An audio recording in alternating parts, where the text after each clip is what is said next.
totally having no idea how to help, how to be with someone. And I said to myself that I'm going to give myself the Lifeline as a thank you.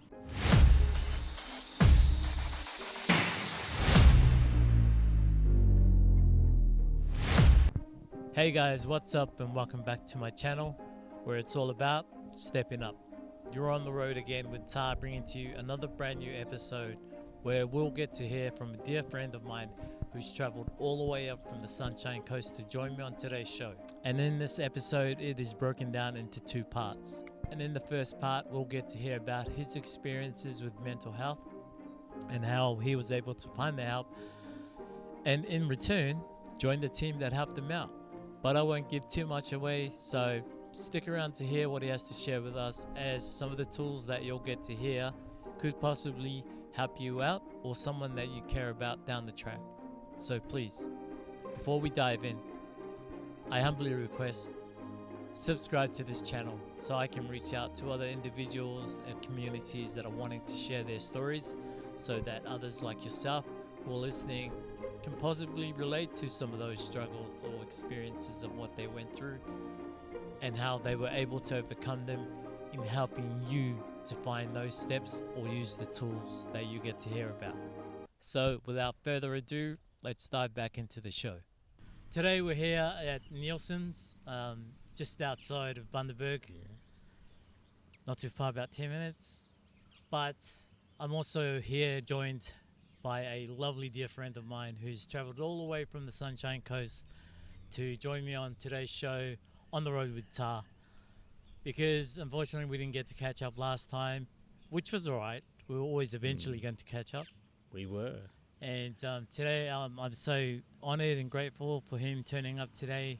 So today I'd like to welcome my dear friend, John Pearson. G'day, Tar. It's a delight to be here with you, and I look forward to this sharing moment. I'm a dad, 5 kids, 4 grandkids, wonderful wife through that journey, which is an incredible blessing for me. We did have a little bit of mental health in our life story, and I found myself totally flummoxed, totally having no idea how to help, how to be with someone. And that, in my later stages of life, I realised that I'm going to have to change that. We got wonderful help from Lifeline, a face-to-face counselling that Lifeline offered back then. And I said to myself that I'm going to give myself the Lifeline as a thank you. And perhaps too, now that I, in later life reflect on that, I think that there was always a part of me that was going to head in that direction somehow, some way. And Lifeline, joining Lifeline, facilitated that. That gave me the training. That gave me the opportunity to talk to so many people who taught me so much. And I'd like to think now I'm not so confused, not so scared, so that I can be with someone now and maybe help them a little bit as they do the work to heal themselves or head in better directions that serve them far better, allow them to be them true selves far more. Were there particular challenges that you faced throughout some of the calls that you would receive, or what it all entailed? Yeah. It was a very difficult learning curve. I would say it took me a year to get comfortable, and then that word comfortable is still not totally, never comfortable. But I used to say to my wife when I came home from a shift, that was like putting your head in a washing machine, and then if you haven't had enough, you've gone and put your head in the dryer as well. And it was a challenge. It was a real challenge, but I wanted it. I really wanted to stay. I really wanted to learn. I really wanted to help. The training was great, that's for sure. The course they give you before you go on the phone, the supervisors that are in the background, the help is amazing, and but you still have to take a phone call, and you still have to be okay when someone is sort of saying some pretty dark stuff, and you then have to say to them, "Are you thinking about killing yourself?" And they say, "Yeah, I am." So it's I'm a bit more okay with that at the moment than I would have been in the past. So along the lines of suicide, when I hear that word, it scares the shit out of me, to be honest. Not something that I would talk about. Yes, it's a pretty powerful energy, a very powerful energy. And I went on a trip once to Tasmania, and a spot called Cape Raoul, which is a 300-metre cliff, straight drop, no fences, and I was, a good number of metres from the edge, and then I slowly walked and just see how it felt. And as I got closer to the cliff edge, the energy inside me was pulling me back like anything. The force, the power, the energy of whatever it was. And it kind of I wanted to do that just to realise, for someone to overcome that force and to take the step, it's like unbelievable. Like the energy or the darkness, the sadness or whatever it is that is overwhelming you to a point where you're going to step off a cliff or whatever it is. That's pretty potent. And the will, there is a will in there to live, and what it is, and how you can sit with someone and maybe, increase that will to live. Pretty something. Or something like the Lifeline definitely helps those that would be struggling with their own thoughts. So. Yes. It's like I don't know how to say this totally. It's like 101. If you're, put it in your contacts, and if you know that there's sometimes that you're going to struggle, and you can't get a mate or you can't get a friend to, there and then to have a chat or whatever you need, then that is a phone call you can make, and there's going to be someone there. It's the same as suicide callback. Hopefully we're not all in that darker place, and some of us, are in dark places or difficult places, but we're not wanting to take our life. So the phone calls take all sorts of ranges. Back at Lifeline, it was just such variety. But if I could sort of say to you that one of the aspects of a Lifeline phone call I learnt was people's need for love, to give and to receive. That energy of love was a potent force. It was more important than oxygen, as it were. Yeah. I just wanted to circle back to the 101. I think that's a great idea. Whoever's listening, whoever's watching this, put those numbers in. Yes.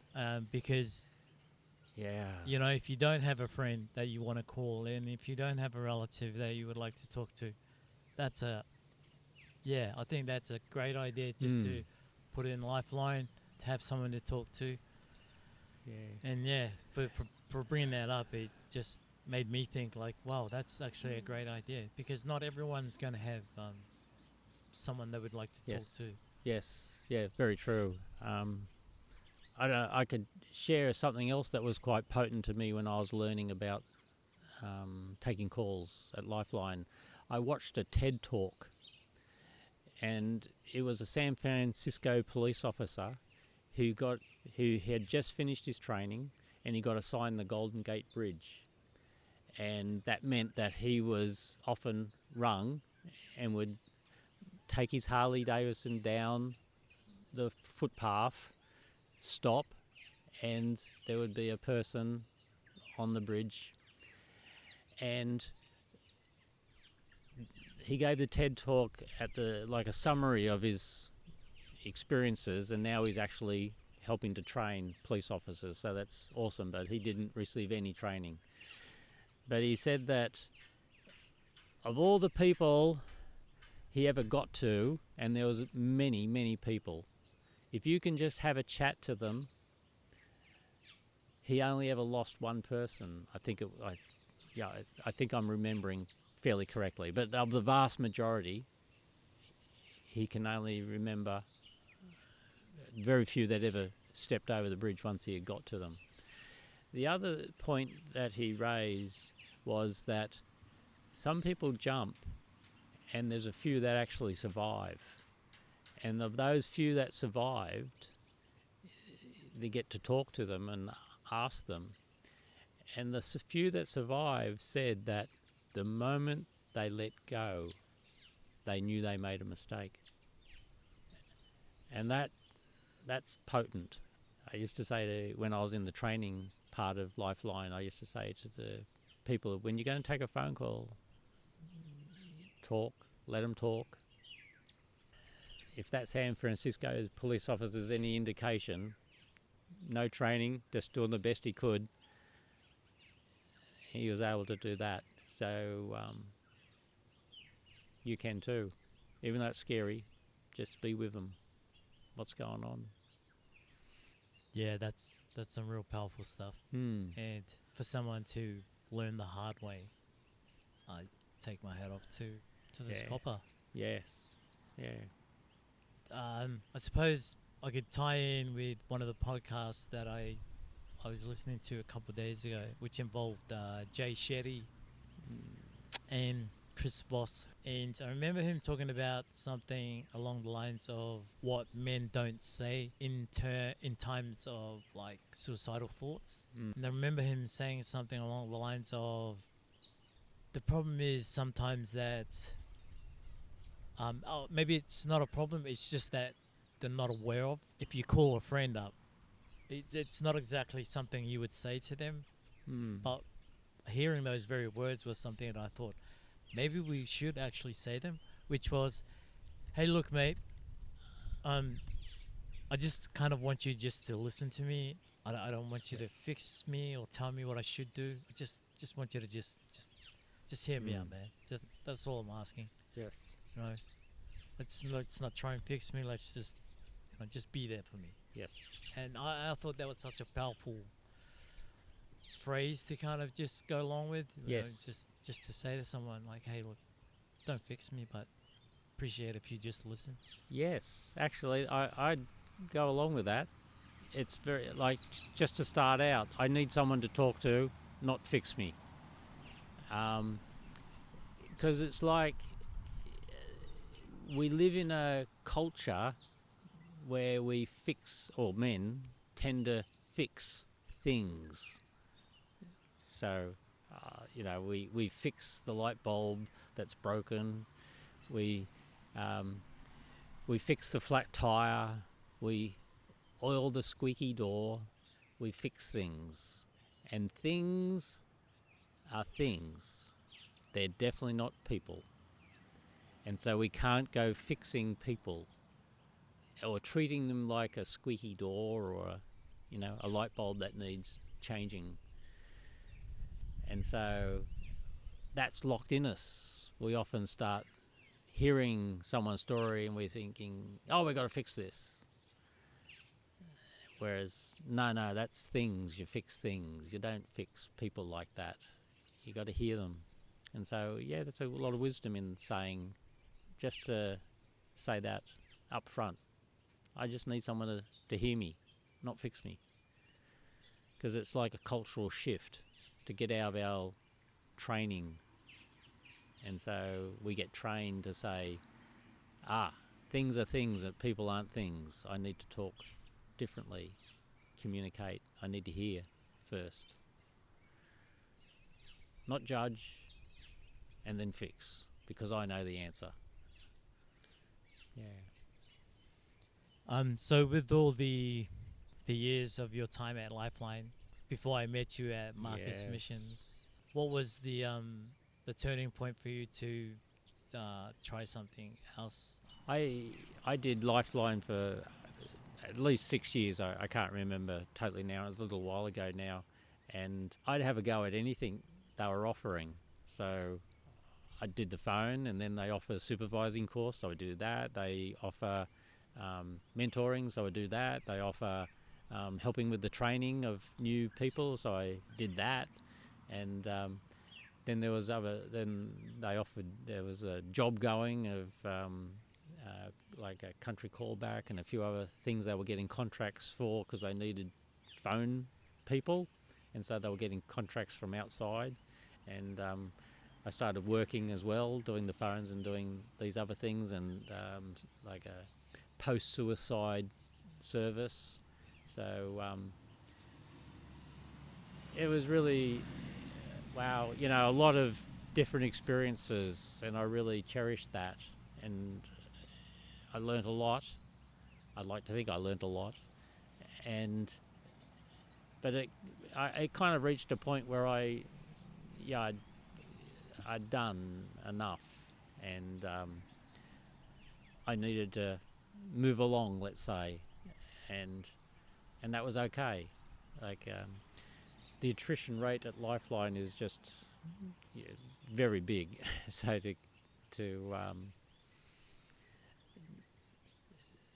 you need to recognise that after a period of time you need to try something different.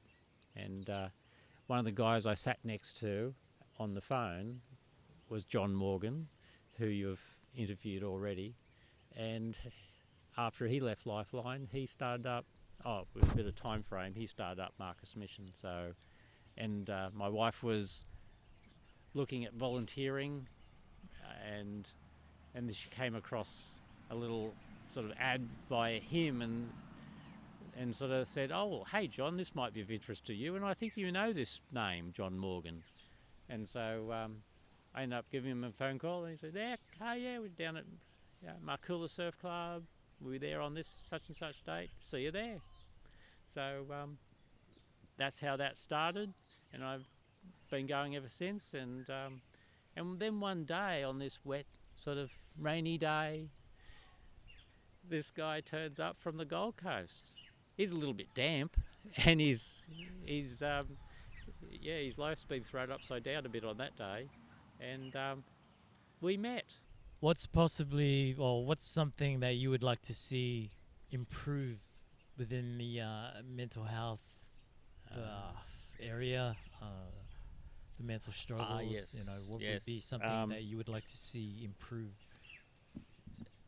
One thing that I feel that's quite important is human beings want relationships with other human beings. And to do that, we need to learn how to communicate from the heart. And we need to learn how to stay on our side of the table, as it were, and speak in a way that doesn't alienate other human beings. See, we live in a culture where we're not necessarily given good role models. A lot of our movies are solved with violence. A lot of the way we project ourselves it's not conducive to another human being listening to us. And What I mean by that is that to stay on our side of the table, we've got to speak from our feelings, from our needs, and an invitation for another person to participate or to help us. But not a demand, but just this would be great if you could do this. But you don't have to, because a relationship is a mutually agreed position. So I'm here, I'm participating in this relationship, you're on your side of the table, choosing to participate in the relationship as well. And so I better respect that.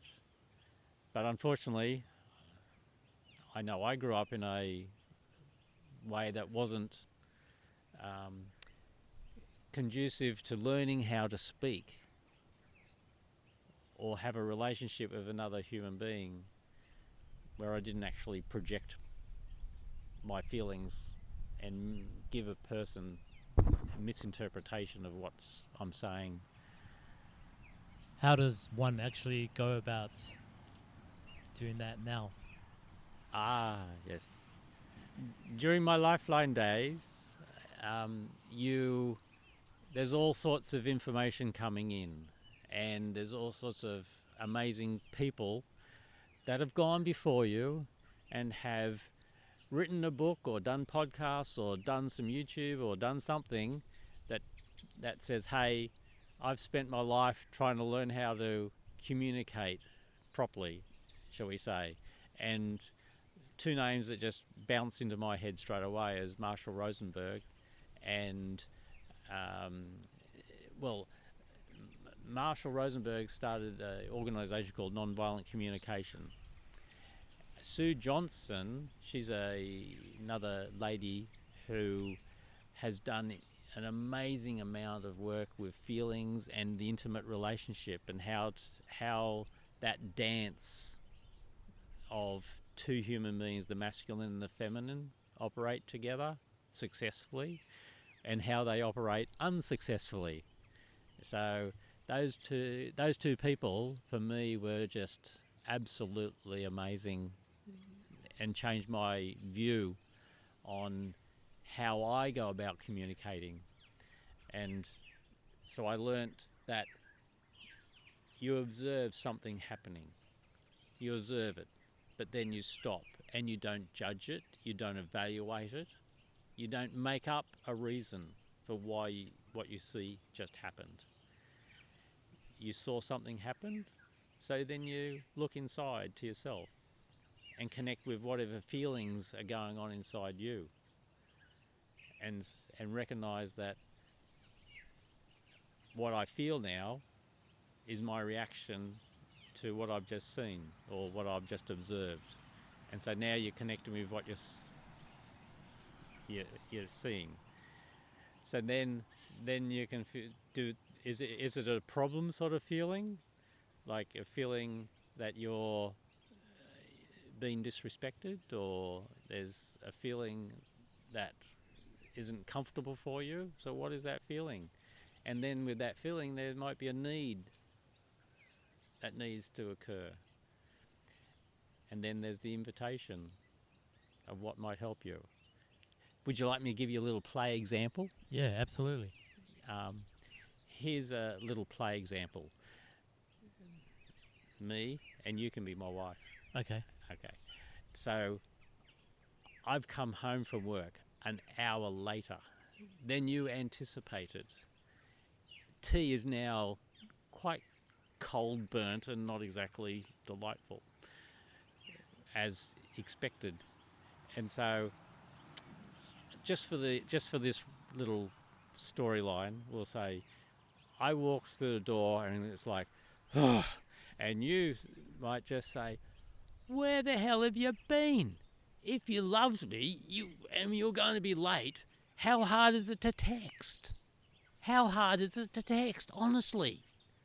Okay. And now I go, oh, for fuck's sake. Man, I'm working hard just to put money on the table. I get caught up at work. What the hell? You ought to show me some gratitude. Now that is a good argument. Would you agree? But we're trained like that. That's how we think we should talk. We just happens like that, automatic pilot.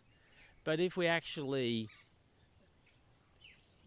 wind back and start to talk about our feelings or what's really going on inside us, then I might walk through the door and rather than get where you've been, I might get, wow, I was really worried about you. I love you a lot. And I'd hate to think anything happened and my mind was going to scary places. And then I might say, yeah, look, I'm really sorry. I mean, it would have been so much easier if I just text you that I was late, but I just lost time and I could understand that the last thing I want to do is to have you all anxious and worried about what was going on. I'm sorry. I know I should have texted you. I really know that. And now I can see the food that you prepared. How about a hug? Maybe that's a better response. Because, I mean, I'm just thinking off the top of my head, but it's like recognizing feelings. So she was scared. She loves him. She's thinking crazy thoughts because she doesn't know. It's a car accident. Horror. So she's frightened. So you're recognizing that. He's recognizing that, he's let the team down. There's other things I could have done. I'm sorry. Need? Maybe you need a good hug. Maybe we both need a good hug. And that sort of stuff, that's communication from feelings and needs and requests and non-demands, non-evaluations, and people like Sue Johnson, Marshall Rosenberg, I found them amazing.